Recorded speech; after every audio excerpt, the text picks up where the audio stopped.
Hello everyone, my self प्रतीक बाफना। आज हम मिल रहे हैं जेई मेन फरवरी 26 फरवरी का जो फर्स्ट शिफ्ट था उसके पेपर डिस्कशन के लिए। ओवरऑल 30 क्वेश्चंस पूछे गए थे पेपर में, है ना, जैसे कि आप जानते हो स्टाइल ऑफ पेपर। जिसमें से आपको कुछ चॉइस मिली थी इंटीजर बेस्ड क्वेश्चंस में और बाकी 20 क्वेश्चंस आपके मल्टीपल चॉइस वाले थे। पेपर का लेवल फिजिक्स का लगभग इजी से मॉडरेट ही कहा जाएगा। एक दो क्वेश्चन ऐसे हैं जो थोड़े से कंट्रोवर्शियल थे, बाकी पेपर ओवरऑल इजी था। ठीक है, तो स्टार्ट करते हैं डिस्कशन। जैसे कि आप देख सकते हैं पहला सवाल जो पूछा गया था वो ग्रेविटेशन चैप्टर से था और इसमें बोला गया है कि फोर्स ऑफ अट्रैक्शन पूछा है between the ring and the sphere.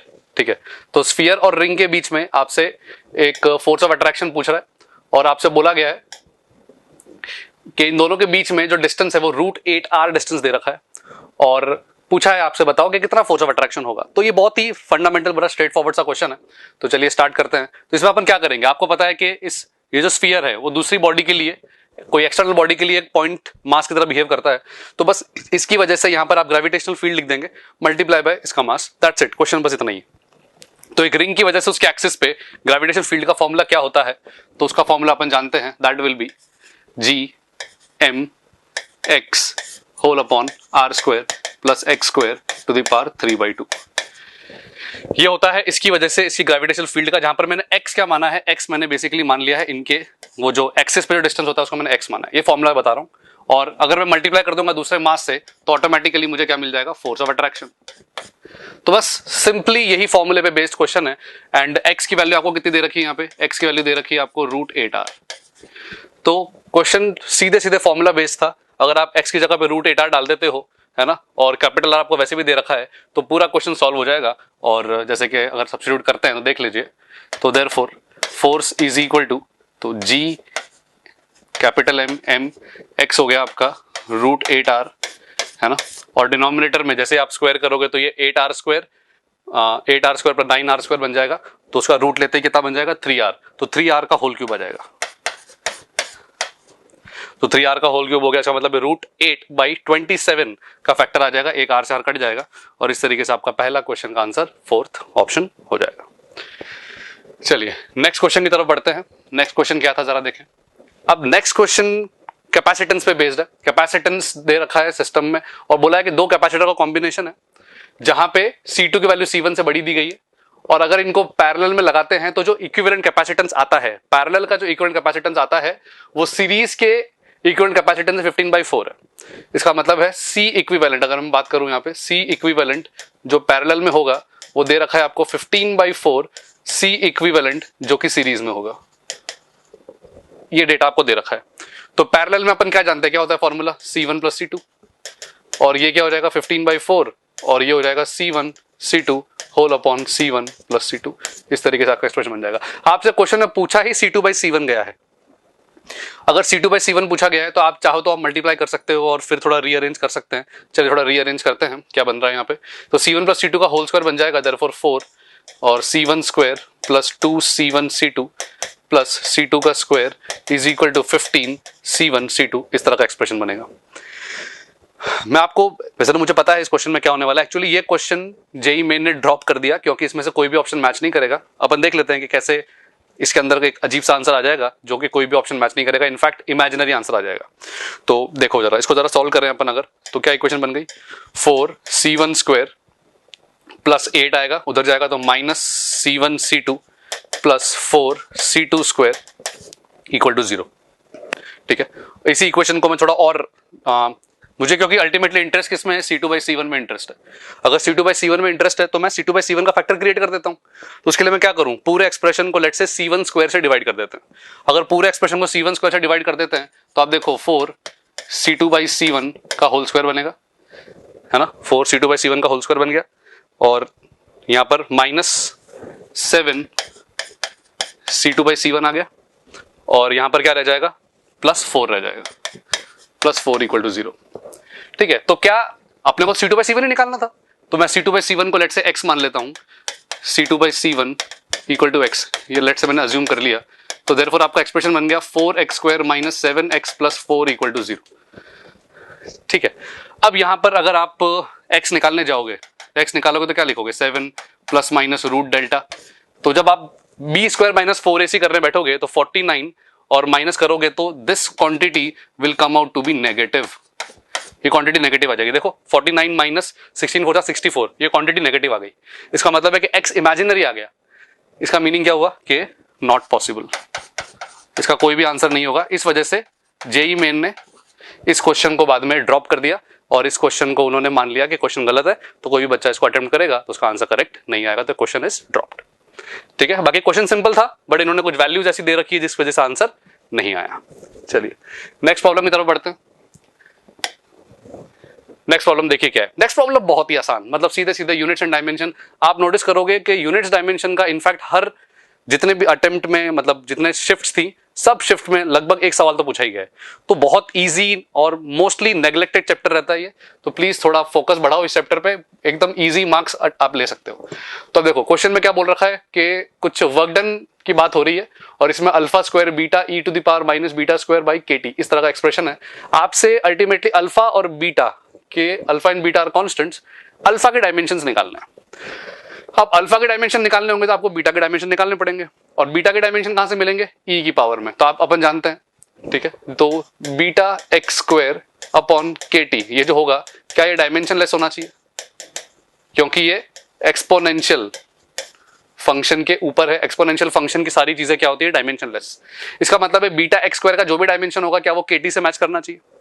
अब केटी क्या है, ये तो एक एनर्जी का यूनिट है। आप बोले सर कैसे, आपको याद होगा एनर्जी 3/2 केटी 5/2 केटी अपन बात करते हैं, है ना। तो केटी एक तरीके से एनर्जी का यूनिट है। अगर केटी एनर्जी का यूनिट है तो आप इसको ऐसे मार्क कर सकते हो कि ये डायमेंशन जो होगा वो ऑफ एनर्जी होगा। सही बात है, जैसे डायमेंशन ऑफ एनर्जी, अगर एनर्जी का ही डायमेंशन है तो बीटा एक्स स्क्वायर का डायमेंशन भी एनर्जी का होगा। एनर्जी का डायमेंशन क्या होता है, एनर्जी का डायमेंशन होता है ml स्क्वायर t माइनस 2। ठीक है, तो जैसे एनर्जी को अपन लिख देंगे, एनर्जी का डायमेंशन हो गया, आप बहुत तरीके से निकाल सकते हो एनर्जी का डायमेंशन, या चाहो तो हाफ एम वी स्क्वायर से निकाल लो। तो चलो मैं हाफ एम वी स्क्वायर से निकाल लेता हूं, तो ये तो m हो गया और v स्क्वायर तो l स्क्वायर t माइनस 2, ये अपना डायमेंशन होता है एनर्जी का। तो क्या ये same to same dimension beta X square का भी होना चाहिए, और अगर यही डायमेंशन बीटा एक्स स्क्वायर का होना चाहिए तो यहां से मुझे बीटा का डायमेंशन बहुत आसानी से मिल जाएगा, क्योंकि एक्स स्क्वायर का डायमेंशन तो एल स्क्वायर ही है। तो देयरफॉर मुझे यहां से बीटा का डायमेंशन तो बच्चों मिल गया, and that is m t to the power minus 2। Beta का डायमेंशन मिल चुका। अब अगर बीटा का डायमेंशन मिल गया तो अब मुझे बताओ अल्फा स्क्वायर बीटा, ये पूरी क्वांटिटी का डायमेंशन वर्क से मैच करना चाहिए। बीटा का डायमेंशन पता है, तो देयरफॉर क्या करेंगे, अल्फा स्क्वायर बीटा का जो डायमेंशन होगा, तो अल्फा स्क्वायर का जो डायमेंशन होगा दिस शुड बी, और अल्फा स्क्वायर बीटा का वर्क का डायमेंशन है, तो वो फिर से वर्क का डायमेंशन बोलूं या एनर्जी का डायमेंशन बोलूं सेम बात ही है। और एनर्जी अपॉन क्या करना है मुझे, बीटा, एनर्जी अपॉन क्या करना है, बीटा। बीटा का ये रहा, एनर्जी का मुझे वैसे ही पता है तो फटाफट कर लो। और मुझे ये मैंने अल्फा स्क्वायर का डायमेंशन निकाला है, ध्यान रखना मुझे अल्फा का निकालना है बाद में, तो ये क्या हो जाएगा ml स्क्वायर t माइनस 2, ये हो गया m t माइनस 2। देखिए ठीक है ना, तो आसान है, बस खाली मैं आपको समझा रहा हूं, इससे टाइम ज्यादा लग रहा है, बाकी क्वेश्चन बहुत जल्दी कर लेते लोग। और m t माइनस 2 सब उड़ गया, l स्क्वायर रह गया, तो देयरफॉर अल्फा का जो डायमेंशन हो गया वो सीधा सीधा l की पावर 1 हो गया। तो l की पावर 1 वाला जो डायमेंशन है वो कौन सा है, ये रहा। तो ये आपका तीसरे क्वेश्चन का आंसर बॉम्बे हो गया। ठीक है, चलिए आगे बढ़ते हैं नेक्स्ट प्रॉब्लम की तरफ, दैट इज फोर्थ। अब फोर्थ प्रॉब्लम मॉडर्न फिजिक्स से पूछा है। लैम्डा 1 लैम्डा 2 वेवलेंथ दे रखी है, third member of Lyman and first member of passion series. Lyman series कहां से कहां होती है, 1 से जानते हैं अपन होती है। तो आप मुझे बताओ थर्ड मेंबर, तो मैं लैम्डा 1 लिख रहा हूं पहले, है ना। तो लैम्डा 1 क्या होना चाहिए, आर, क्योंकि अपन हाइड्रोजन की बात कर रहे हैं, तो ये हो जाएगा 1 माइनस 1 अपॉन कितना, कौन सा मेंबर है, थर्ड मेंबर। तो फर्स्ट मेंबर कहां से कहां होता है, 1 से 2, फिर 1 से 3, 1 से 4, तो ये हो जाएगा 1/16। ये हो गया आपका थर्ड मेंबर ऑफ लाइमन। और पास्चन कहां से कहां दे रखा है, फर्स्ट मेंबर। तो फर्स्ट मेंबर मतलब कहां से कहां ट्रांजिशन होगा, कहां से कहां ट्रांजिशन होगा, पास्चन है मतलब 2 से 3, हाँ पास्चन हो गया मतलब लाइमन बामर पास्चन, तो हो गया आपका 3 से 4। ठीक है, तो 3 से 4 मतलब ये हो गया आपका 1/9 माइनस 1/16। 3 से 4 पैशन की फर्स्ट लाइन की बात हो रही है। ठीक है, तो अब यहां से देखो कितना आ गया वैल्यू, ये आ गया, सब ट्राई करेंगे 16 माइनस 9, 16 माइनस 9 हो गया आपका 7, 7 बाई 16 इंटू 9, और ये आ जाएगा आपका 15 बाई 16, 15 बाई 16। और ये आपसे रेशियो किसका मांगा है, लैम्डा 1 बाई लैम्डा 2। मतलब क्या करूं मैं, इन दोनों का उल्टा रेशियो ले लूं। अगर लैम्डा 1 बाई लैम्डा 2 मांगा है तो इसका मतलब हो गया कि मुझे दिस अपॉन दिस करना है। तो ये देख लो बच्चों कितना आ गया, 7 upon 16 into 9 multiply by 15 into 16, 16 से 16 कैंसिल हो गया, 15 9 जा ये हो गया आपका 135। तो आंसर हो गया 7 अपॉन 135, ये हो गया। इसका मतलब आपका आंसर हो गया 3, और ये क्वेश्चन खत्म। ठीक है, नेक्स्ट 5th क्वेश्चन जो देखिए अब आपके सामने जो है, यहां पर आपको बता रखा है कि एक 100 सेंटीमीटर का एक ऑब्जेक्ट है जो कि एक स्फेरिकल मिरर की एक्सिस पे रखा गया है। ठीक है, और उसका फोकल लेंथ 40 है, लेकिन वो स्फेरिकल मिरर कॉनकेव है या कॉन्वेक्स उसके बारे में आइडिया नहीं दिया है। पूछा है क्वेश्चन में, और यह बताया भी, एक और इंफॉर्मेशन है कि जो इमेज बन रही है, उस ऑब्जेक्ट की जो इमेज बन रही है वो एक तो डिमिनिश बन रही है, 25 सेंटीमीटर की ही है, और उसका ओरिएंटेशन सेम है। तो इससे तुरंत क्लिक हो जाना चाहिए कि एक तो डिमिनिश इमेज है और जो मैग्निफिकेशन है वो बेसिकली पॉजिटिव है। ठीक है, तो जैसे अगर मैग्निफिकेशन का फॉर्मूला की बात करें तो मैग्निफिकेशन का फॉर्मूला क्या होता है, मैग्निफिकेशन का फॉर्मूला होता है -v अपॉन यू। ठीक, और आपको पहले ही बोल रहा है सेम ओरिएंटेशन, इसका मतलब मैग्निफिकेशन इज बच्चों पॉजिटिव। अगर मैग्निफिकेशन पॉजिटिव है तो, और u क्योंकि रियल ऑब्जेक्ट है तो u इज नेगेटिव, u आपको नेगेटिव दे रखा है, मैग्निफिकेशन पॉजिटिव है, तो v ऑब्वियसली बात है आपका पॉजिटिव हो गया। अगर v पॉजिटिव हो गया इसका मतलब है इमेज इज वर्चुअल, इमेज तो वर्चुअल है। तो अब इसमें से कौन से, ये ऑप्शन तो रिजेक्ट हो गया, ये ऑप्शन भी रिजेक्ट हो गया, इमेज तो वर्चुअल है, देखते पता लग गया क्योंकि v पॉजिटिव है। अब कॉनकेव होगा कॉन्वेक्स होगा वो वाली बात है। तो अब, और ये भी बता रखा है साथ साथ में कि वो डिमिनिश इमेज बन रही है, तो डिमिनिश इमेज बन रही है तो ये रिजल्ट कॉन्वेक्स मिरर का होता है, कॉन्वेक्स मिरर में डिमिनिश इमेज बनती है। तो बस आपका काम हो गया कि इमेज इज वर्चुअल और opposite side of convex mirror. तो सिंपल, ये आपके 9-10 का नॉलेज ही होता है, ये तो अपन याद रखते हैं, 9-10 से भी याद होता है ये सब चीजें, उसी पे बेस्ड क्वेश्चन था। चलिए नेक्स्ट 6th क्वेश्चन जरा देखेंगे। Assume that tunnel is dug along a chord of the earth at a perpendicular distance of r/2। ठीक है, from the earth centre where r is the radius of the earth, the wall of the tunnel is frictionless, if a particle is release in this tunnel it will execute a simple harmonic motion. इसके बारे में पूछा, तो चलिए देखिए इसमें क्या कह रहा है, पहले को डायग्राम बनाते हैं, डायग्राम में समझते हैं। तो लेट्स से कुछ इस तरह का, मैंने एक अपने अर्थ की अपन बात कर लेते हैं, ये अर्थ का सेंटर हो गया और यहां पर मैंने एक टनल बना दिया।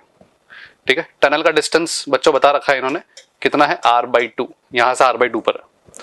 और लेट्स से यहां से किसी x डिस्टेंस पे पार्टिकल को अपन रिलीज कर देते हैं।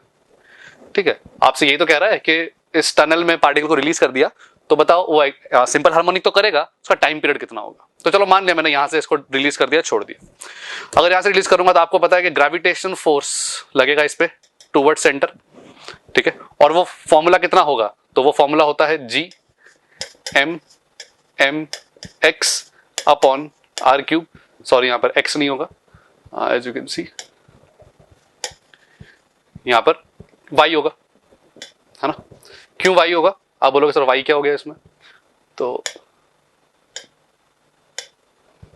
दिस y मैं ले रहा हूं यहां से यहां तक का डिस्टेंस, क्योंकि वो तो सेंटर से रेडियल डिस्टेंस मेजर होता है। पार्टिकल अगर मैंने यहां से रिलीज किया तो यहां से लेट से मैंने मान लिया y is a radial distance जो मैंने पार्टिकल को रिलीज किया था, और x मैंने यहां से डिस्टेंस माना है।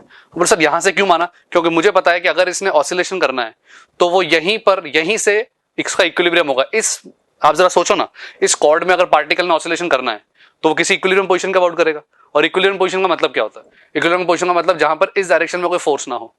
तो एग्जैक्टली जब ये परपेंडिकुलर डिस्टेंस पर होगा तो वहां पर फोर्स सिर्फ सेंटर की तरफ होगा, इसका मतलब है इस डायरेक्शन में कोई फोर्स नहीं होगा।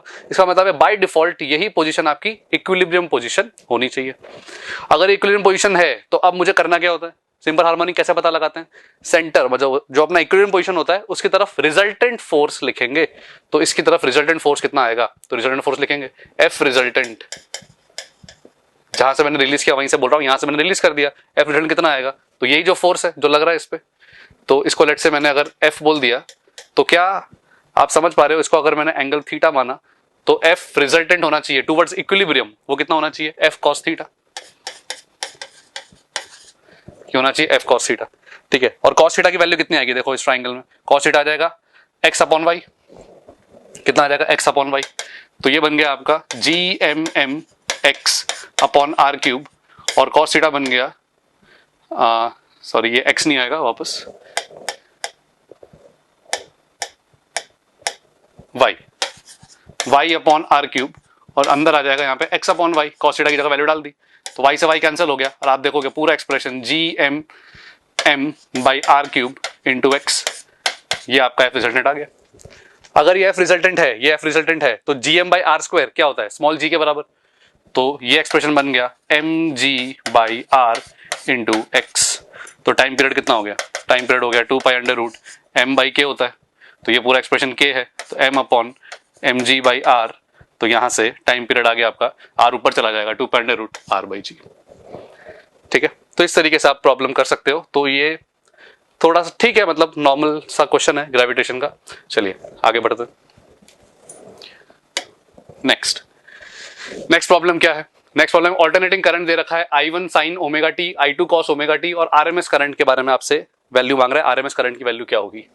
तो वैसे भी आप जानते हो आरएमएस करंट होता क्या है, आरएमएस करंट होता है आई स्क्वायर का एवरेज और उसके बाद में रूट, है ना। आरएमएस का मतलब है स्क्वायर का मीन लेना है और फिर रूट करना है। तो पहले आई स्क्वायर तो लिखो, आई स्क्वायर होगा क्या, आई स्क्वायर क्या होगा I1 square sine square omega T, I2 square cos square omega T, I2 square कितना कॉस स्क्वायर ओमेगा टी, और ये हो जाएगा 2I1 I2 sine omega T cos omega T. तो ये पूरा फंक्शन बच्चों आई का स्क्वायर का फंक्शन बन गया। अब मुझे इसका एवरेज लेना है, इसका मतलब मुझे इसका भी एवरेज लेना है, पूरे तीनों टर्म्स का एवरेज लेना है। तो अब ये रिजल्ट याद होता है, साइन स्क्वायर का एवरेज कितना होता है हाफ, तो ये हो गया I1 स्क्वायर बाई 2, ये ऑल्टरनेटिंग करंट में अपन पढ़ते हैं, ये हो गया I2 स्क्वायर बाई 2, और ये देखो आप 2 sine omega T cos omega T क्या बन जाएगा साइन 2 ओमेगा टी, और साइन 2 ओमेगा टी का एवरेज कितना होता है 0, तो वो 0 हो गया। तो ये आई स्क्वायर का एवरेज तो मिल गया। अब मुझे चाहिए क्या था, आई स्क्वायर का एवरेज का रूट चाहिए था, तो बस यहां से I1 square plus I2 square by 2 का रूट, और यहां से आपका क्वेश्चन हो गया। इसका मतलब कौन सा ऑप्शन हो गया देखें जरा, तो I1 square I2 square root, तो ये आपका क्वेश्चन हो गया, ठीक है।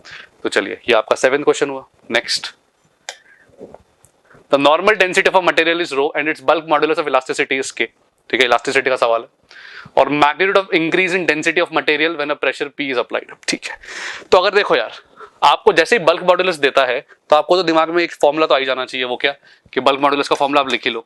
वो क्या होता है, वो होता है minus dP dV upon V, ये अपन फॉर्मूला जानते हैं। यहाँ पे dP होता क्या है, ये जो भी अपन एक्स्ट्रा प्रेशर लगाते हैं जिसकी वजह से ये dV आएगा, जहां पे और एक्चुअली आपको वैल्यू बता भी दी गई है, वैल्यू कितनी है when a pressure P is uniformly applied. इसका मतलब इसके बारे में आपको डेटा दे दिया इन्होंने, that is minus P by dV by V।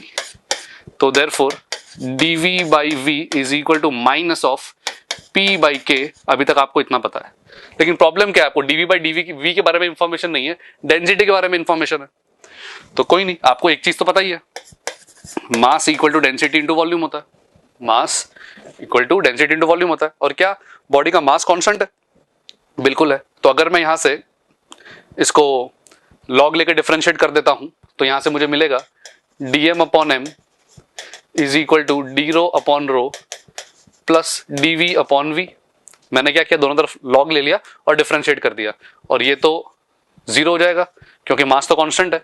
और यहां से आपको मिल जाएगा dv upon v is equal to minus D rho upon rho. तो इसका तो ऑटोमेटिकली ये एक्सप्रेशन किसके बराबर हो गया, dv अपॉन v किसके बराबर है माइनस डी रो अपॉन रो। क्वेश्चन में पूछा ही है magnitude of increase in density, इसका मतलब आपसे क्या मांगा है, आपसे डी रो मांगा है। तो therefore D rho is equal to rho p by K. तो रो p बाई के कौन सा क्वेश्चन है, ये रहा ऑप्शन, ये रहा सेकंड, और यहां से आपका क्वेश्चन हो गया। चलिए next, a particle is moving with uniform speed along the circumference of a circle of radius r under the action of a central fictitious force F which is inversely proportional to r cube। Force दे रखा है inversely proportional to R cube, लेकिन वो एक ऐसा force है जो circle में घुमा रहा है। इसका मतलब ये जो फोर्स है वो कैसा है, सेंट्रीपिटल फोर्स है। तो अगर मैं F is equal to let say proportion है ना, तो के आर क्यूब अगर मान लेता हूं तो क्या वो M V square by R के बराबर होना चाहिए, होना चाहिए। आपसे पूछा क्या है, टाइम पीरियड ऑफ रिवॉल्यूशन मांगा है। अगर टाइम पीरियड ऑफ रिवॉल्यूशन मांगा है तो M V square by R से अच्छा मैं क्या यूज कर लूं, M omega square R use कर लूं। इससे फायदा क्या होगा, इससे मुझे पता लग जाएगा क्या ओमेगा स्क्वायर यहां से मुझे पता लग गया 1/r की पावर 4 के प्रोपोर्शन में, देखो। तो देयरफॉर मुझे ये पता लग गया जो टी स्क्वायर होगा वो डायरेक्टली r की पावर 4 के प्रोपोर्शन में होगा, क्योंकि ओमेगा क्या होता है, ओमेगा होता है 2 पाई अपॉन कैपिटल टी। तो टी स्क्वायर अगर r की पावर 4 के प्रोपोर्शन में हो गया तो t किसके प्रोपोर्शन में हो गया, r स्क्वायर के प्रोपोर्शन में हो गया। तो time period will be proportional to r square, और ये आपका पहला क्वेश्चन हो जाएगा, ये वाला पहला ऑप्शन करेक्ट हो जाएगा। चलिए नेक्स्ट देखते हैं बच्चों। नेक्स्ट क्या है, देखिए वापस देखो ग्रेविटेशन का सवाल आ गया। A planet revolving in elliptical orbit has, अगर इलिप्टिकल ऑर्बिट में एक प्लैनेट घूम रहा है तो इसका मतलब केपलर्स लॉ की बात कर रहा है। केपलर्स लॉ में अपन क्या जानते हैं, केपलर्स का जो सेकंड लॉ है दैट इज ये जो dA/dt होता है, जिसको अपन बोलते हैं एरियल वेलोसिटी, ये एक कांस्टेंट आता है, ठीक है, और वो कांस्टेंट होता है L/2m के बराबर, दिस वी नो, ठीक है।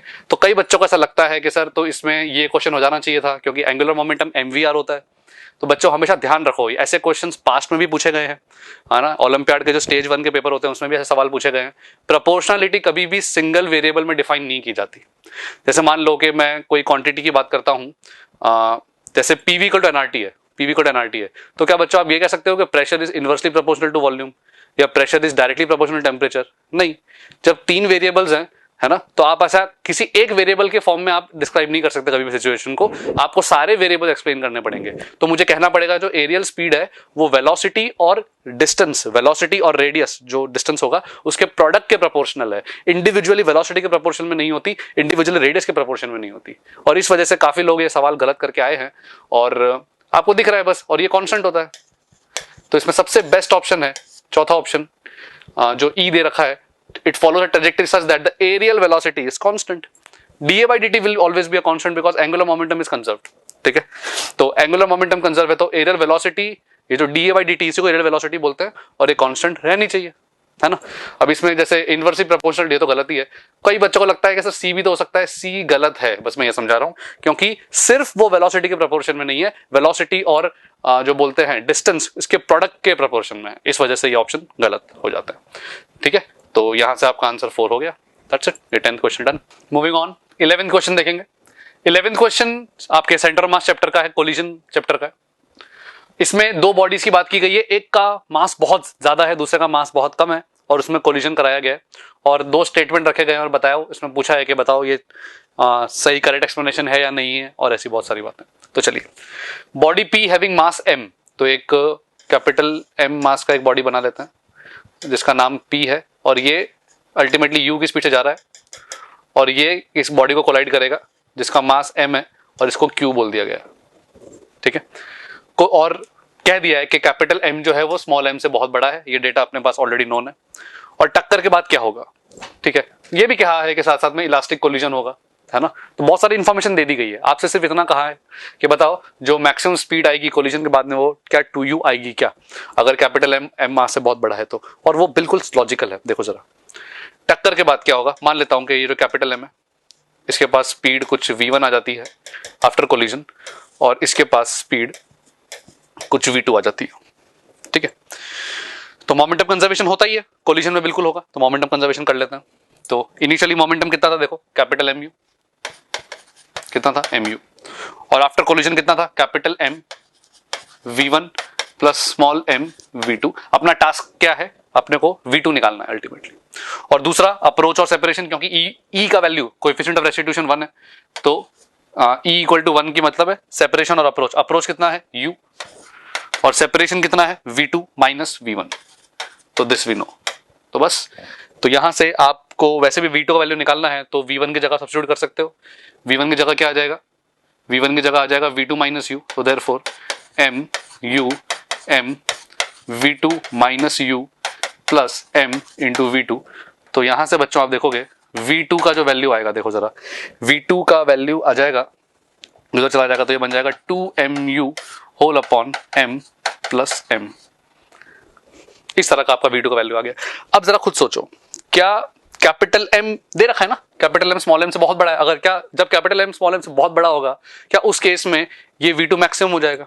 देखो इसका मतलब है कि M नेग्लिजिबल सा हो गया, M से M कट जाएगा, है ना, M प्लस M लगभग, मैं इसको मान सकता हूं कि M प्लस M लगभग M ही है, और ये दोनों क्वांटिटी कट कर ये अप्रोक्सीमेटली 2U के बराबर आ जाएगा। तो ये बिल्कुल ठीक स्टेटमेंट है कि जब कैपिटल M स्मॉल m से बहुत बड़ा होगा तो क्या उस केस में मैक्सिमम स्पीड 2U आएगी? बिल्कुल ठीक है, 2U स्पीड आएगी। तो स्टेटमेंट 1 तो करेक्ट है। अब उसका रीजन बोला है कि during elastic collision the momentum and kinetic energy are both conserve, तो सही है, कहीं ना कहीं आप मोमेंटम कंजर्वेशन, एनर्जी कंजर्वेशन से ही तो ये रिजल्ट लाए, तो सही है, एजर्शन भी सही है, रीजन भी सही है, तो I think both A and R are correct and R is the correct explanation of A. इस तरीके से अपन इस क्वेश्चन को एक्सप्लेन कर सकते हैं, ठीक है। नेक्स्ट क्वेश्चन देखेंगे, 4 आइडेंटिकल सॉलिड स्फीयर। अब आप लोगों ने ट्रेंड, आपको अगर नहीं पता है तो ये ट्रेंड आपको लोगों को अब कैच कर लेना चाहिए। आरबीडी जितना बड़ा चैप्टर है, लेकिन उसका जो वेटेज है पता नहीं, कई टाइम से जितने में पेपर्स को हम एनालाइज करते हैं एज अ टीम, तो रियलाइज किया गया है कि आपके questions mostly moment of inertia से आते हैं। तो अगर आप एक स्मार्ट स्टूडेंट हैं और जेई मेन की ही तैयारी कर रहे हैं सिर्फ, तो आपको आरबीडी में बहुत ज्यादा टाइम देकर, कई बार बच्चे आरबीडी दिन भर करते रहते हैं और वो जनरली चैप्टर टफ लगता है। सिर्फ मोमेंट ऑफ इनर्शिया का वेटेज इतना जबरदस्त है और हर पेपर में लगभग एक क्वेश्चन आ जाता है ना। तो देखो, 4 identical solid sphere each of mass M and radius A are placed with their centres on the corner of a square of side B. तो ऐसा समझ लो कि एक स्क्वायर बना लेते हैं और इस स्क्वायर पे आपको 4 सॉलिड स्फीयर्स दे रखे हैं, 1 2 3 और 4, इस तरीके से आपको 4 सॉलिड स्फीयर्स दे रखे हैं और जो स्क्वायर की लेंथ है वो आपको दे रखा है बी, है ना, और जो इनका रेडियस है ये दे रखा है ए। इस तरह का डेटा आपके सामने प्रेजेंटेड है, सबका मास भी दे रखा है। Moment of inertia about one side, आप कोई भी एक एक्सिस के अबाउट मोमेंट ऑफ इनर्शिया निकालना है। लेट्स से मैं इस एक्सिस के अबाउट निकालना चाहता हूं, इस एक्सिस के अबाउट, तो इन दोनों का तो सीधा सीधा आ जाएगा और इन दोनों का क्या करेंगे, पैरेलल एक्सिस थ्योरम, है ना। तो बस हो गया। तो आप क्या करोगे, मोमेंट ऑफ इनर्शिया इन दोनों का लिख देते हैं, तो twice into 2/5 into M A square. ये तो मैंने किसका लिख दिया, इन दोनों का। अब इन दोनों का मुझे इसके अबाउट लिखना है, तो मैं इस एक्सिस के अबाउट लिखकर, है ना, इस एक्सिस के अबाउट लिखकर इधर की तरफ शिफ्ट कर देता हूं, मेरा काम बन जाएगा। तो प्लस ट्वाइस तो कर ही देता हूं, 2/5 M A square plus M B square, क्या लगाया मैंने, पैरेलल एक्सिस थ्योरम, है ना। तो 2/5 एम ए स्क्वायर इसके अबाउट है, प्लस एम बी स्क्वायर कर दूंगा तो मेरा ये काम हो जाएगा और यहां से आप सॉल्व कर लो, बहुत इजीली आपका क्वेश्चन हो जाएगा। कितना हो गया जरा देखेंगे, तो 4 और 4 8/5 M A square, 8/5 M A square इसमें भी है, इसमें भी है, और 2 एम बी स्क्वायर, तो बस ये हो गया। तो ये आपका question 12th done. 13 question YDSC experiment में है, वेव ऑप्टिक्स का सवाल, और बिल्कुल स्ट्रेट फॉरवर्ड, फॉर्मूला बेस्ड। अगर आपको कुछ और नहीं चैप्टर में, खाली एक चीज तो सीखी होती है, अगर बच्चा खाली एक चैप्टर को पढ़ भी लेता है तो वो है फ्रिंज विड्थ। आपसे फ्रिंज सेपरेशन मांगा है, इसका मतलब आपसे लिटरली फ्रिंज विड्थ ही मांग रहा है वो। तो बस आपको क्या निकालना है, बीटा निकालना है। बीटा का फॉर्मूला क्या होता है, lambda capital D by small D. Lambda का डेटा दे रखा है 500 into 10 to the power -9, capital D दे रखा है 1 और स्मॉल डी दे रखा है आपको कितना, 2 इंटू 10 टू द पावर -3। तो ये आपको डेटा दे रखा है 2 इंटू 10 टू द पावर -3। अब सॉल्व कर लो इसको, कितना आ गया, 250 इंटू 10 टू द पावर -6, और ये कितना आ गया मीटर्स। आपको किसमें चाहिए आंसर, मिलीमीटर में, जैसा आपको देख सकते हो। तो कितना आ गया 0.250 मिलीमीटर।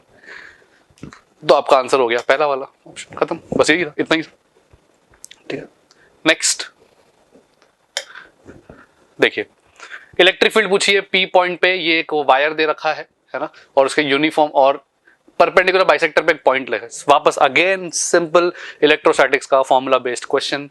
इस वायर की वजह से इस पॉइंट पर इलेक्ट्रिक फील्ड इस डायरेक्शन में होती है ना, क्योंकि बाइसेक्टर की बात हो रही है। और इसका फॉर्मूला क्या होता है, तो के लैम्डा बाय ये डिस्टेंस जो दे रखा है ए इंटू साइन θ1 प्लस साइन θ2।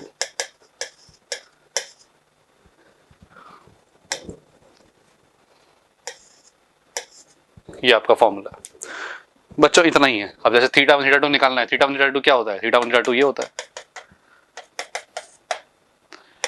ये होता था θ2, ये होता था θ1। सॉल्व कर सकते हैं, क्या आएगा, तो क्योंकि अपन देखा theta theta two same value आनी है, तो इज इक्वल टू, और ए का वैल्यू आपको बता रखा है बच्चों, ए कितना दे रखा है √3 2/L, तो प्लीज ध्यान रखना।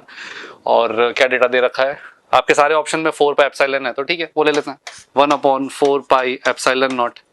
लैम्डा का मतलब क्या हो गया linear charge density, linear charge density क्या होगी Q/L, Q/L, ठीक है। ए कितना दे रखा है, डेटा दे रखा है आपको √3L/2, √3L/2, और ये वैल्यू हो गई 2 sin थीटा एक तरीके से, क्योंकि दोनों थीटा थीटा टू सेम है।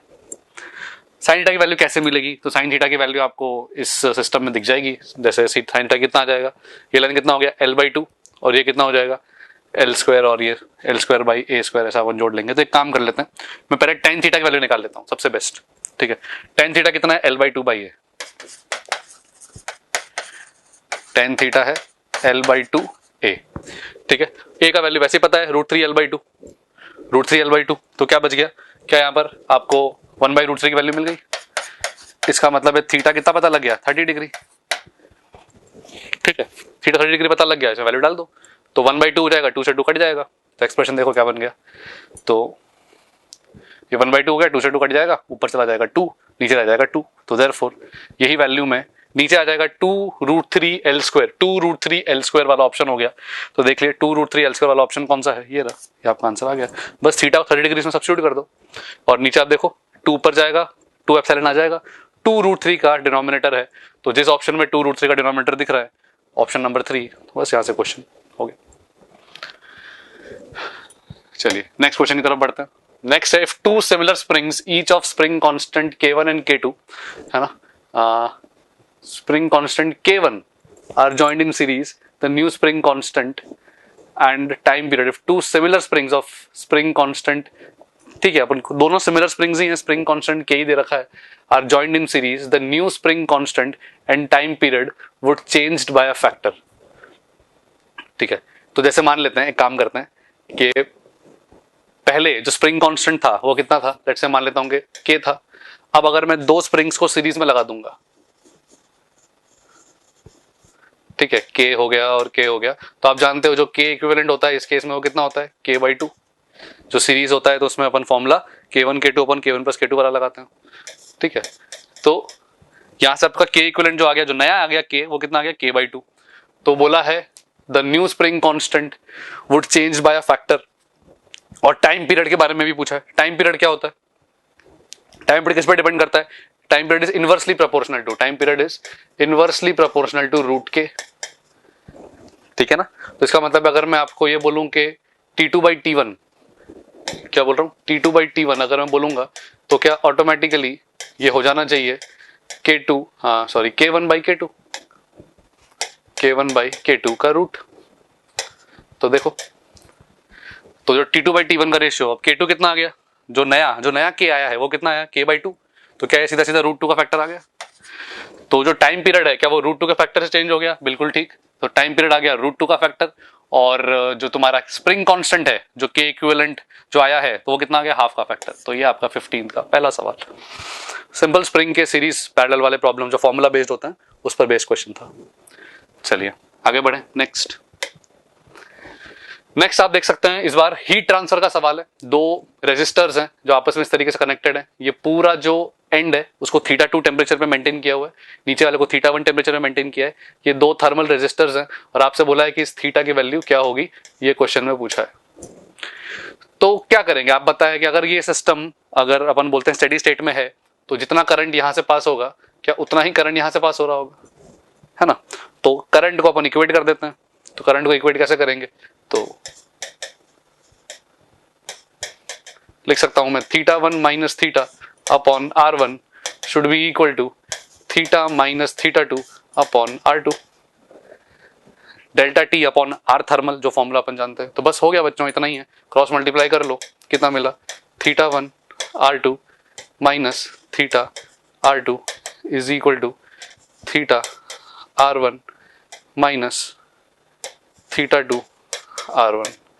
आपसे क्वेश्चन में एक्चुअली पूछा क्या गया है, आपसे थीटा ही मांगा गया है, तो थीटा को रीअरेंज कर लेते हैं, तो थीटा इधर चला जाएगा, तो क्या बन गया देखो θ1 R2 plus θ2 R1 whole upon R1 plus R2 is equal to theta. तो यहाँ से आप देखो θ1 r2 plus θ2 r1 whole upon r1 plus r2, ये आपका थर्ड ऑप्शन करेक्ट है। चलिए नेक्स्ट क्वेश्चन की तरफ बढ़ते हैं। नेक्स्ट क्या है जरा देखते हैं। अब यहाँ पर वापस एजर्शन और रीजन वाला सवाल आपके सामने है। दो स्टेटमेंट दे रखे हैं, electron microscope can achieve better resolving power than an optical microscope और de Broglie wavelength of the electron emitted from electron gun is much less than the हाथ। ठीक है, अब देखो इलेक्ट्रॉन अपन जानते हैं कि डुअल कैरेक्टर रखता है, ठीक है, और उसकी जो एक वेवलेंथ होती है वो अपन आसानी से निकाल भी सकते हैं। तो वेवलेंथ ऑफ इलेक्ट्रॉन, ठीक है, ये अपन जानते हैं कि जैसे h अपॉन एम बी वाले फॉर्मूले से आसानी से निकाल सकते हैं, h upon M into V. तो अब electron microscope can achieve better resolving power than an optical microscope. तो अब रियल लाइफ में जैसे अपन बात करते हैं विजिबल लाइट की, तो विजिबल लाइट की जो वेवलेंथ होती है वो अपन जानते हैं 4000 एंगस्ट्रॉम से 7000 एंगस्ट्रॉम के बीच में होती है। और जब अपन इलेक्ट्रॉन की जब डी ब्रॉय वेवलेंथ निकालते हैं, जिसमें इलेक्ट्रॉन की डी ब्रॉय वेवलेंथ आपको याद भी होगी, अपन ने कौन सा डेविसन जर्मर एक्सपेरिमेंट में इलेक्ट्रॉन की जो अपन वेवलेंथ निकालते हैं वो 0.51 एंगस्ट्रॉम के आसपास आती है, वो बहुत छोटी वेवलेंथ आती है इलेक्ट्रॉन की। तो ये ध्यान होना चाहिए कि लैम्डा ऑफ इलेक्ट्रॉन इज बहुत छोटी होती है compare to lambda of visible light. ठीक है, डेविसन जर्मर एक्सपेरिमेंट से अपन ने पता भी लगाते हैं कि लैम्डा ऑफ इलेक्ट्रॉन कितना होगा। तो अगर लैम्डा विजिबल से काफी छोटी है तो ऑब्वियस सी बात है क्या इलेक्ट्रॉन माइक्रोस्कोप की विजिबल जो रेजोल्यूशन पावर है वो अच्छा होगा, बिकॉज जो रेजोल्यूशन पावर है वो इनवर्सली प्रोपोर्शनल टू लैम्डा होता है। तो जिसका लैम्डा बहुत छोटा होगा उसका रिजॉल्विंग पावर बहुत अच्छा होगा। तो क्या इन्होंने एजर्शन और रीजन दोनों, बिल्कुल एजर्शन करेक्ट है, बिल्कुल सही है, इलेक्ट्रॉन माइक्रोस्कोप अच्छी ऑप्टिकल रिजोल्यूशन दे सकता है, बिल्कुल ठीक, और डी ब्रॉय वेवलेंथ उसकी बहुत छोटी होती है किससे, विजिबल लाइट से, तो ये भी बिल्कुल ठीक है। तो एजर्शन और रीजन बोथ आर करेक्ट और करेक्ट एक्सप्लेनेशन भी है। तो ये आपका 17 का सेकंड ऑप्शन करेक्ट हो जाएगा। नेक्स्ट 18 क्वेश्चन देखें जरा। तो ये सेमीकंडक्टर चैप्टर से है, लेकिन सेमीकंडक्टर में ऐसा नहीं है कोई बहुत बड़ी प्रॉपर्टी यूज हो रही है सेमीकंडक्टर की, तो सेमीकंडक्टर नहीं पढ़ा तो कुछ हो गया। देखो जरा, इसमें सिंपल सा नॉलेज कि आपको एनर्जी गैप अगर पता है और वेवलेंथ निकालनी है, ठीक है, एनर्जी गैप मतलब हो गया फोटॉन की एनर्जी से रिलेटेड हो गया, ठीक है, और वो जब इलेक्ट्रॉन ट्रांजिशन करेगा तो एक फोटॉन निकलेगा, उसकी वेवलेंथ निकालनी है, दैट्स इट, सवाल सिर्फ इतना सा है, ठीक है। तो कई बच्चे क्या इसको पढ़ के लगता है अरे यार ये तो पढ़ाई नहीं, छोड़ देते हैं, कुछ भी नहीं था क्वेश्चन में। देखो जरा, तो वेवलेंथ निकालने को कहा गया है, तो वेवलेंथ का फॉर्मूला क्या होना चाहिए, जैसे कि अपन जानते हैं वेवलेंथ होता है h अपॉन पी, ठीक है, वेवलेंथ होता है h अपॉन पी, और क्योंकि अपन को पता है फोटॉन ही होने वाला है तो फोटॉन का अपन क्या लिख सकते हैं, hc बाई एनर्जी, ये भी तो लिख सकते हैं, ठीक है। तो इसको अपन एक और फॉर्मेट में जानते हैं, 1240 होल अपॉन एनर्जी कितना 1.9, और ये आपको आंसर सीधे सीधे नैनोमीटर में ही दे देता है। तो इससे फायदा क्या होता है कि कैलकुलेशन फास्ट हो जाएगी। अगर आपने ये सब डेटा यूज किया तो थोड़ा लेंदी हो जाएगा, है ना, तो उससे बेटर है कि आप डायरेक्ट ये फॉर्मूला यूज कर लो। HC का जो प्रोडक्ट होता है अपन जानते हैं इलेक्ट्रॉन वोल्ट नैनोमीटर में, ये 1240 होता है, उसको यूज कर लेंगे तो ये वैल्यू सीधे सीधे आपकी आ जाएगी 654 नैनोमीटर के आसपास, अप्रोक्सीमेटली उतनी आ जाएगी।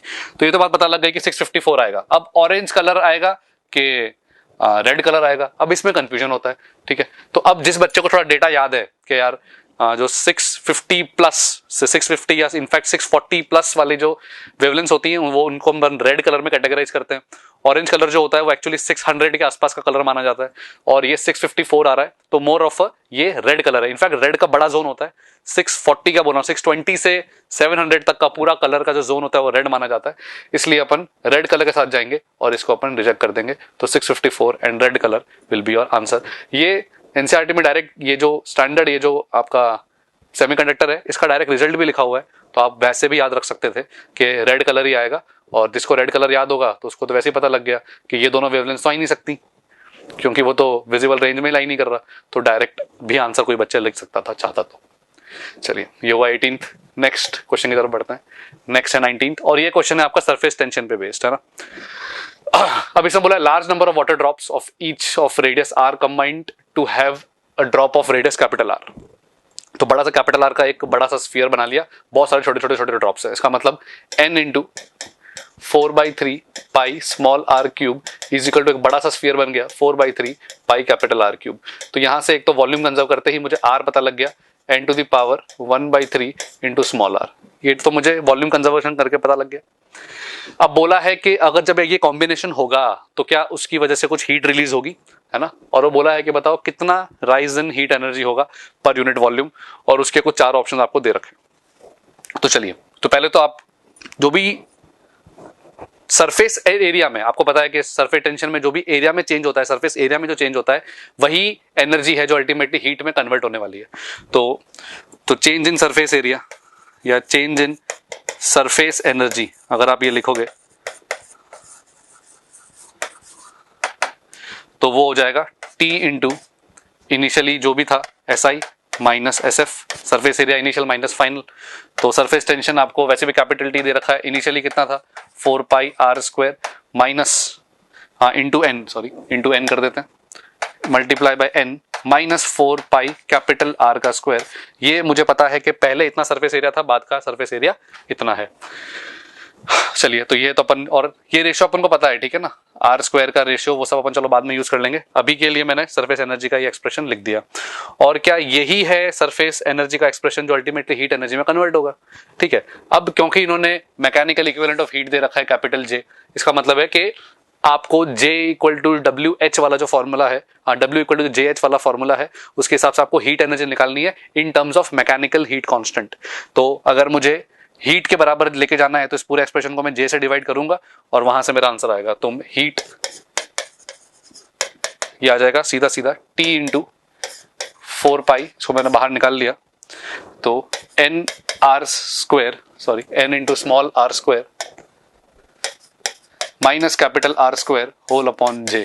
तो ये मेरा हीट में कन्वर्ट हो गया, जो भी जो वर्क हुआ था, जो मैकेनिकल वर्क हुआ था, वो एक्चुअली इसमें हीट में कन्वर्ट हो गया। लेकिन आपसे क्वेश्चन में खाली हीट नहीं पूछा है, heat energy per unit volume मांगा है। पर यूनिट वॉल्यूम मतलब मैं पर यूनिट वॉल्यूम 4/3 पाई r क्यूब से डिवाइड कर दूं। अगर 4/3 पाई r क्यूब से डिवाइड कर दूंगा तो क्या दिखेगा आपको, देखो 4 पाई तो कट ही जाएगा, 3 ऊपर चला जाएगा, तो 3T/J और r क्यूब से हो जाएगा, तो ये आ जाएगा n small r square upon r cube minus 1 upon r। इस तरह का एक्सप्रेशन बनेगा। तो यहीं से आप देख लो बच्चों, अगर मैं nr स्क्वायर, अगर मैं इसको क्यूब कर देता हूं, इसको इस पूरे एक्सप्रेशन को क्यूब कर दूं, तो ये मुझे वैसे भी यहां से एक्सप्रेशन दिख रहा था, r क्यूब किसके बराबर था, ये था n r क्यूब के, ठीक है। तो यहां से एक्सप्रेशन क्या बन गया, r क्यूब को अगर मैं n r क्यूब लिखूंगा तो ये बन गया आपका expression 3T/J 1 upon small r minus 1 upon capital R, और ये आपका क्वेश्चन हो गया। अच्छा है क्वेश्चन, मतलब थोड़ा सा आपको जो ऑप्शंस है उसमें कंफ्यूजन हो सकता है, लेकिन जिस बच्चे को पता है कि 3 का फैक्टर ही आना है तो ज़्यादा दिमाग लगाएगा नहीं और वो फटाक से इसके पास चला जाएगा, क्योंकि कहीं ना कहीं एडिशन सब्ट्रैक्शन तो आना ही है। नेवरदलेस ये आपका पूरा क्वेश्चन है, आई होप समझ में आ गया होगा। नेक्स्ट प्रॉब्लम की तरफ बढ़ते हैं। नेक्स्ट प्रॉब्लम देखिए। नेक्स्ट प्रॉब्लम 5 इक्वल रेजिस्टेंस दे रखे हैं ऐसे सिस्टम में, है ना, और आपसे बोला है बताइए कि नेट रेजिस्टेंस A और B के बीच में कितना होगा। तो ये क्वेश्चन एकदम ट्रेडिशनल टेक्स्ट बुक क्वेश्चन है। इनफैक्ट हर टीचर अपने क्लास में कराता है, हम कराते हैं क्लास नोट में, सभी कराते हैं क्लास नोट्स में कि व्हीटस्टोन ब्रिज का एक सवाल है। आप खाली A को उठाकर ऐसे पलट दो, A को उठाकर अगर आप ऐसे कर दोगे तो पूरा सर्किट आपको एकदम बहुत ही इजीली विजुअलाइज हो जाएगा। A को उठा के खाली ये जो आपको दिख रहा है ये वाला ब्रांच, इसको उठा के आप ऐसे कर दो, तो जैसा डायग्राम दिख रहा है, जैसे ये हो गया, ये तो था ही, ये तो था ही, और अब मैं क्या कर दिया, A को उठा के इधर ले जाऊंगा तो ये कुछ ऐसा, ये कुछ ऐसा, ये हो गया A और ये आपका B, और सारे रेजिस्टेंस आपको R दे ही रखे हैं, ये R ये R ये R ये R ये R, तो ये व्हीटस्टोन ब्रिज है, ये वैसे कैंसिल हो गया, है ना। तो ये 2R आपका आंसर आ जाएगा R, और ये व्हीटस्टोन ब्रिज, सिंपल सा व्हीटस्टोन ब्रिज क्वेश्चन आता है। तो ये हुआ 20th क्वेश्चन। चलिए नेक्स्ट आगे बढ़ते हैं। Now we are moving towards the category of integer questions. तो यहाँ पे बेसिकली 10 सवाल आएंगे जिसमें ऑप्शंस अब आपके सामने नहीं है। आपको कोशिश करनी है कि क्वेश्चंस का जो भी आंसर है उसको राउंड ऑफ करा जाए और इंटीजर के फॉर्मेट में आंसर दिया जाए। तो let's start with first question. क्या दे रखा है, a person standing on a spring balance inside a stationary lift measures 60 kg, 60 kg उसका वजन है, दे रखा है आपको। Weight of that person in the lift descends with uniform downward acceleration. तो बहुत सिंपल सा सवाल है, एक person standing on a spring balance. थोड़ा ये अटपटा लगता है कि स्प्रिंग बैलेंस पे स्टैंडिंग का क्या मीनिंग है, थोड़ा लैंग्वेज बेटर हो सकता था, लेकिन ठीक है, नेवरदलेस आप उसको एक इंसान की जगह एक ब्लॉक अज्यूम कर लो, ठीक है, क्योंकि इंसान को स्प्रिंग पे स्टैंड करना कोई फिजिकली सेंस नहीं बना था, लेकिन आप उसको चलो एक काम कर लेते हैं अपन, ये इंसान को ब्लॉक अज्यूम कर लेते हैं और स्प्रिंग बैलेंस दे रखा है इन्होंने, और इसका लेट से 60 केजी का आपको वेट है, पता ही है। अब अगर ये नीचे की तरफ एक्सेलरेट करना चालू कर देगा कितने से, 1.8 मीटर पर सेकंड स्क्वायर से, ठीक है ना। तो अब आपसे पूछा है बताओ कि अब जो वेट आएगा वो कितना आएगा, मतलब जो अब जो टेंशन आएगा नया वो कितना आएगा। बस ठीक है यार, कितना आएगा आपको दिख रहा है, 60G minus T dash is equal to 60 into 1.8। तो यहां से आपका टी डैश मिल जाएगा 60 इंटू 10 माइनस 1.8, तो ये हो गया आपका कितना 8.2 हो गया ना, 8.2 इंटू 60। तो इसको आप मल्टीप्लाई कर लो, तो 82 इंटू 6 तो कितना हो गया, 6 2 12 2 1 और 8 6 48 492। तो 492 न्यूटन ये आपका क्वेश्चन का आंसर हो गया, और ये क्वेश्चन बस इजीली आप कर सकते थे, ठीक है। और आपको पूरा ध्यान रखना है 492 पूरा ऐसे लिखना पड़ेगा, तभी आपको मार्क्स मिलेंगे। तो ये आपका क्वेश्चन 21 है ना। आगे बढ़ते हैं next in electrical circuit of battery is connected to pass 20 coulomb of charge. एक सर्किट में एक बैटरी दे रखी है, 20 कूलम ऑफ चार्ज पास हो रहा है, और potential difference between two plates of the battery is maintain 15, work done. मतलब इससे इजी क्वेश्चन कुछ हो नहीं सकता था, ठीक है। वर्क डन का जैसे आप जानते हो कि जो फॉर्मूला होता है वो होता है Q इंटू डेल्टा वी। आपको इन्होंने लिटरली चार्ज भी दे दिया, वोल्टेज भी दे दिया, कूलम भी दे दिया, वोल्टेज भी दे दिया, अब क्या पूछेगा वो, हो गया, बस मल्टीप्लाई कर दो।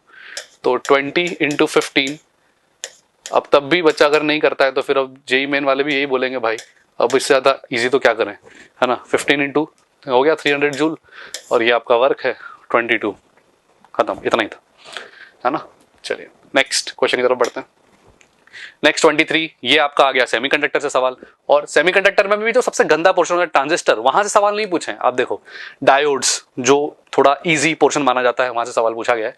अब क्या कहा है देखो, फॉरवर्ड रेजिस्टेंस दे रखा है 50 ओम और इनफाइनाइट रिवर्स रेजिस्टेंस है। इसका मतलब है जो भी अब आपको दिख रहा है, क्या ये रिवर्स बायस है, ये रिवर्स बायस है, तो ये तो बेकार हो गया, और ये फॉरवर्ड बायस है, ये फॉरवर्ड बायस है। इसका मतलब सर्किट किस में कन्वर्ट हो गया, देखो सर्किट कन्वर्ट हो जाएगा आपका इसमें, और फॉरवर्ड रेजिस्टेंस कितना दे रखा है 50 ओम, तो 50 ओम बना लो इसको, ये कितना हो गया 130 ओम, ये भी हो गया, ये तो ओपन सर्किट ही हो गया, इसका कोई मतलब ही नहीं है ना। और ये 6 वोल्ट है, और ये कितना दे रखा है 120 ओम 6 वोल्ट, ठीक। आपसे क्या पूछा गया है बच्चों, आपसे पूछा गया है कि बताओ करंट थ्रू द 120 ओम, मतलब आपको यहाँ पे करंट पूछा गया है, इस ब्रांच का करंट पूछा गया है। तो बस ठीक है, क्या ये पूरा सीरीज सर्किट है, हाँ जी पूरा सीरीज सर्किट है। अगर सीरीज सर्किट है तो 180 प्लस 120 ये कितना हो गया, 180 प्लस 300 ओम हो गया। तो करंट सीधा सीधा आपका आ गया 6 वोल्ट अपॉन, है ना, या 6 वोल्ट को हटाओ, सीधा 6 अपॉन 300। और आपको क्वेश्चन में मिली एम्पियर में पूछा है, अगर मिली एम्पियर में पूछा है तो ठीक है इंटू 1000 कर लेते हैं, तो कितना हो गया ये, तो यहां से आपका आ गया 20 मिली एम्पियर, क्वेश्चन हो गया, ठीक है। इस तरीके से बहुत इजी सा प्रॉब्लम था, मतलब लेकिन अगर ये प्रॉपर्टी पता होनी चाहिए कि फॉरवर्ड रेजिस्टेंस जो दे रखा है अल्टीमेटली वो एक रेजिस्टेंस 50 ओम का रेजिस्टेंस ऑफर कर रहा है फॉरवर्ड में, तो लगा दिया, हो गया 20 मिली एम्पियर, आपका यहाँ से क्वेश्चन डन हो गया। नेक्स्ट प्रॉब्लम देखेंगे।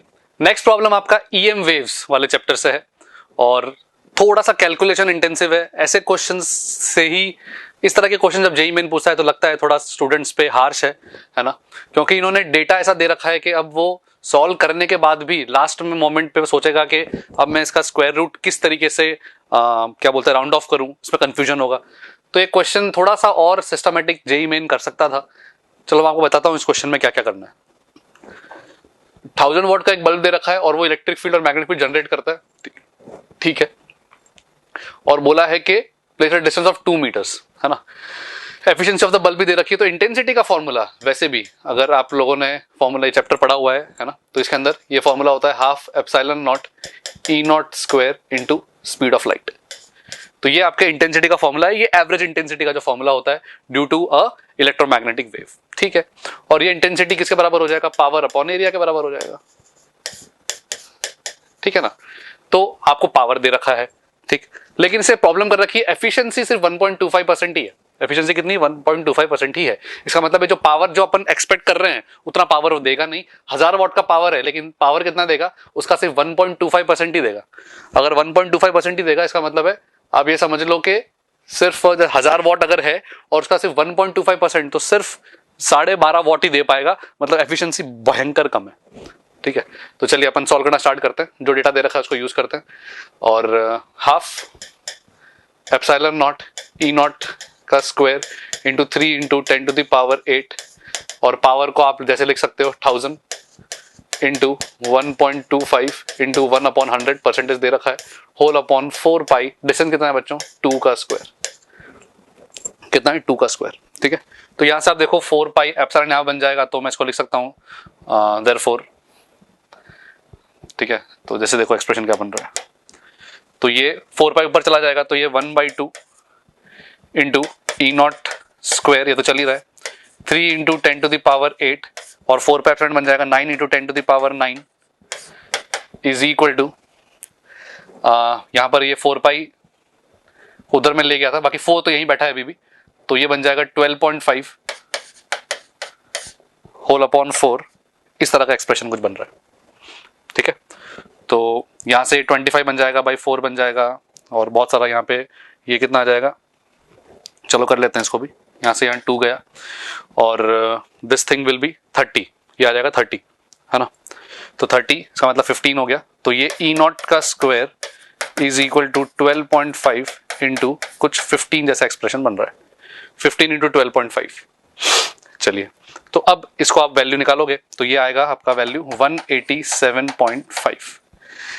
अब प्रॉब्लम ये आएगी कि ई नॉट स्क्वायर तो आ गया, यहां तक सब पहुंच भी जाएंगे, मुझे लगता है मैक्सिमम लोग इतना तो कर लेंगे, 125 इंटू 15 करके बैठ जाएंगे, लेकिन अब इसका रूट लेना है, 187.5 का रूट ये इतना ईजी टू डिटरमाइन नहीं है, और इन्होंने बोल भी रखा है कि वापस इंटू 10 टू द पावर -1 भी करना है, तो अब ये तो हम जानते हैं कि यार ई नॉट इसका जो वैल्यू आएगा वो आएगा 13.69। ठीक है, और जिसको अगर मैं 10 टू द पावर -1 करूं, इसका मतलब ये बनेगा 136.9 इंटू 10 टू द पावर -1। तो लेकिन अब ये वाली जो चीज है 13.69, अब ये वैल्यू बहुत हार्श है बच्चों पे कि ये वैल्यू निकालना थोड़ा टफ हो जाता है, 187.5 का रूट निकालना है। ठीक है, आप गेस कर सकते हो कि 13 और 14 के बीच में आएगा या 13.5 से बड़ा आएगा, लेकिन एग्जैक्ट निकालना थोड़ा टफ है, एग्जाम में उनको थोड़ा डेटा देना चाहिए।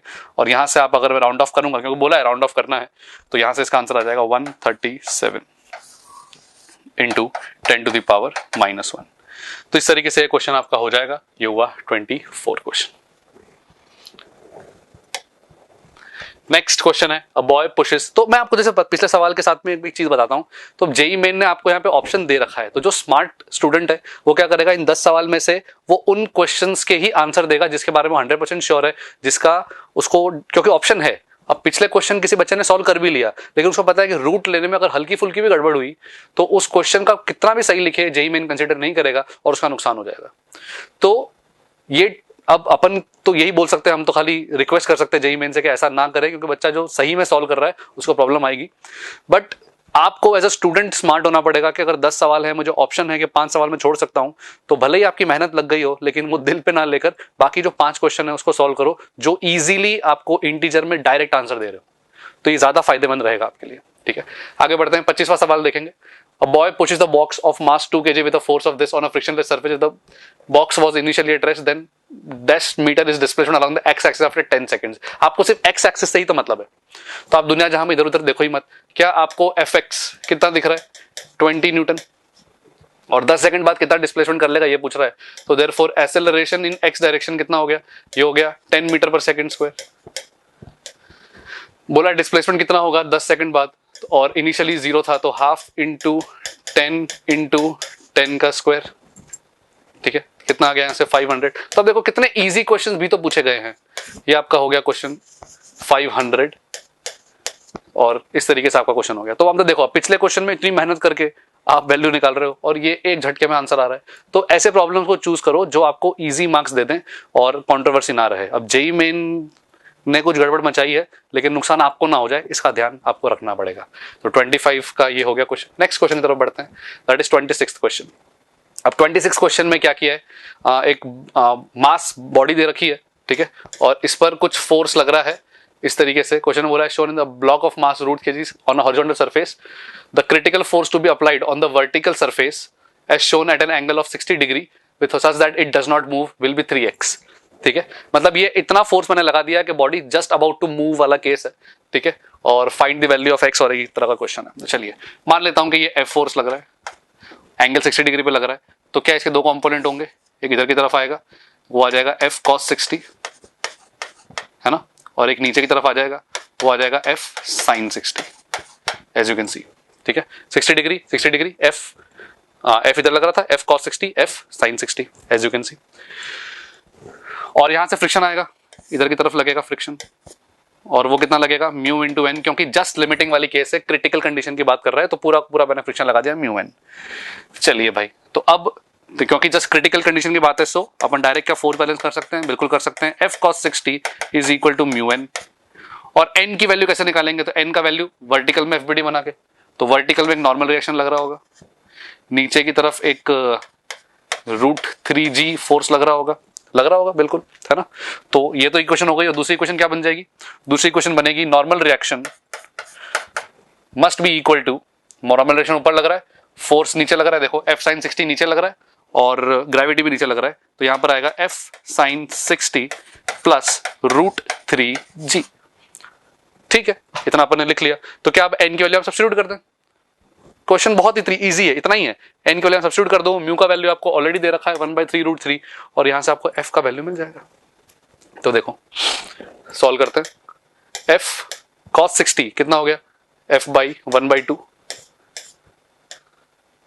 है ना, is equal to mu into N, mu कितना है 1/3√3, और एन का वैल्यू कितना है वो आपको दिख रहा है एफ √3/2 प्लस एफ √3/2 प्लस कितना हो गया √3g।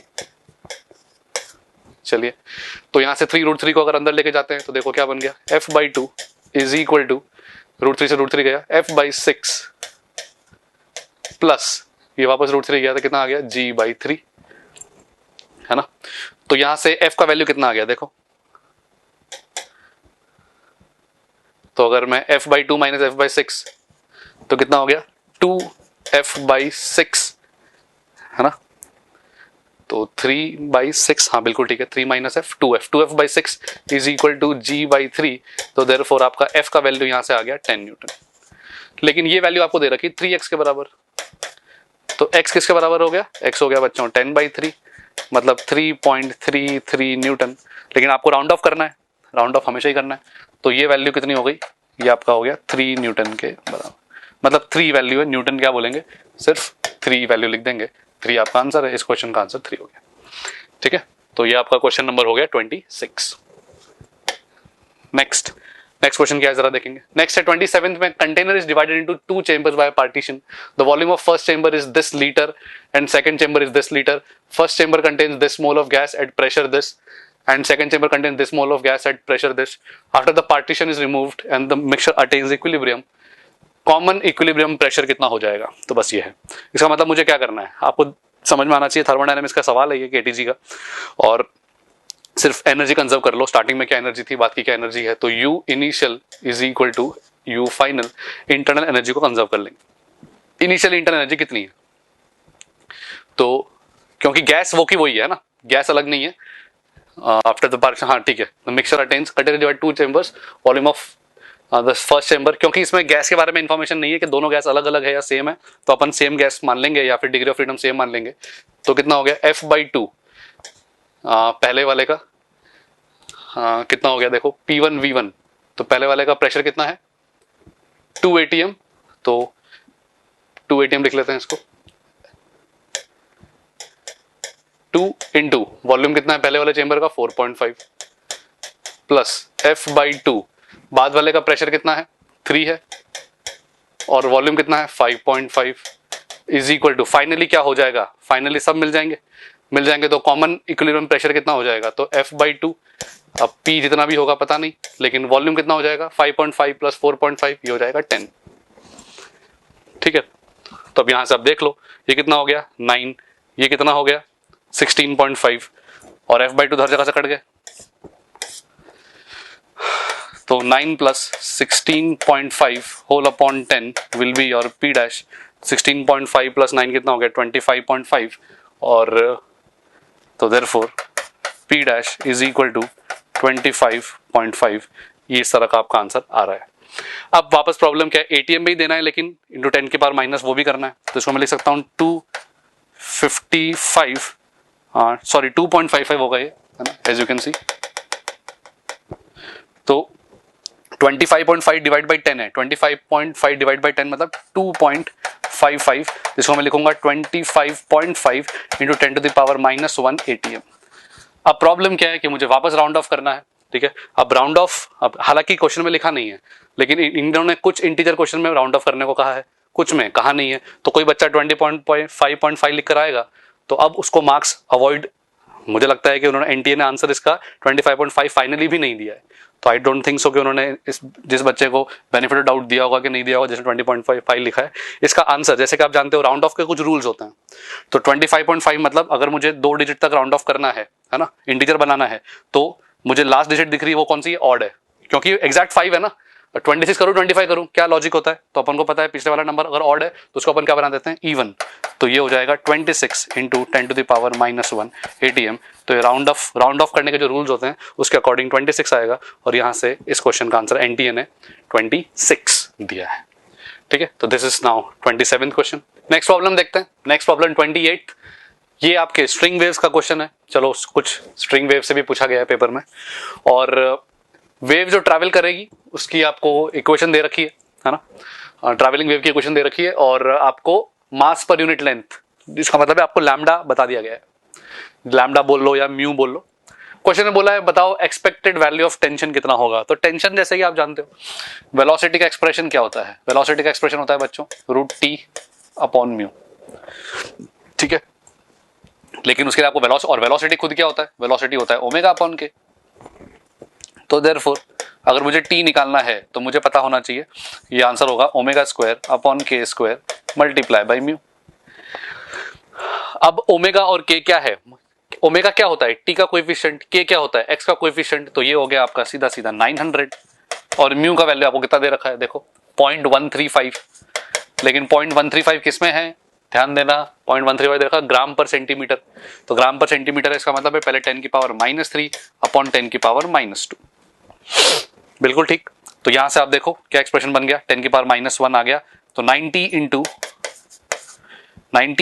0.135, अब इसको आप प्रॉपर मल्टीप्लाई करोगे तो you will come out with answer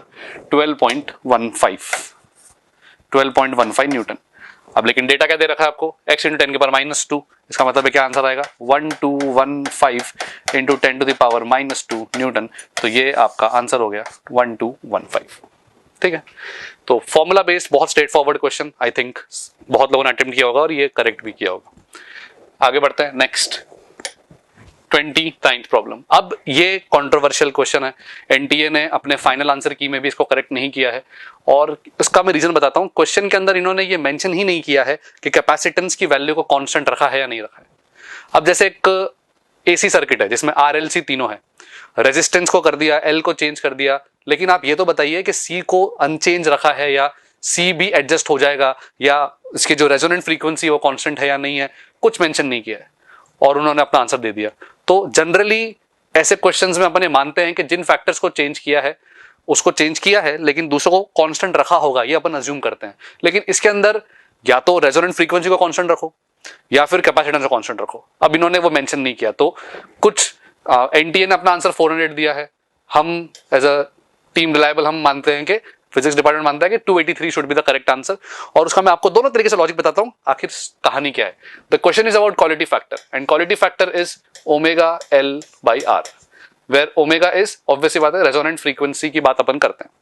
तो अब अगर इस क्वेश्चन में मैं ओमेगा आर को कांस्टेंट मान लूं तो क्वेश्चन बहुत सिंपल सा है कि आपको कहा गया है कि एल को डबल कर दिया है और रेजिस्टेंस को 1/2 कर दिया है, तो 4 टाइम्स हो जाएगा बच्चों, वो तो ठीक है। आप जरा सोचो ना, अगर मैं क्यू डैश को ऐसे लिख दूं जहां पे ये ओमेगा आर वही है, इसको मैं 2L कर दूं और इसको मैं R/2 कर दूं, ठीक है, और मेरा ओरिजिनल वैल्यू आपको 100 दे रखी है, तो ओमेगा आर एल बाई इसकी वैल्यू मुझे 100 दे रखी थी, तो इसके हिसाब से तो इसकी वैल्यू कितनी हो गई 400, और ये आंसर दे रखा है।